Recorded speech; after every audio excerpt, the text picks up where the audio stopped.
তাতা তার উম্মতের কাছে পৌঁছে দিয়েছে। এবার নূহের উম্মতের সাথে আমাদের ঝগড়া লাগবে। তারা বলবে তোমরা আসছো আমাদের হাজার হাজার বছর পরে, তোমরা কি করে জানলা? তোমাদের সাক্ষী ধর্তব্য হবে না? আমরা তখন বলবো আমাদের কোরআনে তোমাদের নবীর নামে আল্লাহ তাআলা একটা সূরা নাজিল করেছেন, সূরাতে নূহ। আওয়াজ করে পড়েন আল্লাহু আকবার।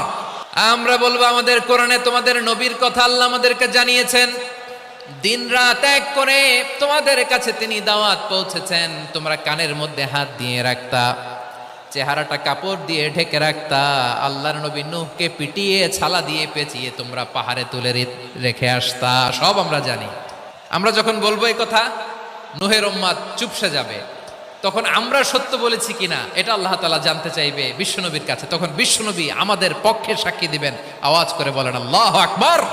এজন্য আল্লাহ বলেন, নবী আপনি হচ্ছেন সাক্ষ্যদাতা, সব নবীদের উপর আপনি হবেন সাক্ষী, আবার আপনার উম্মতের সাক্ষীর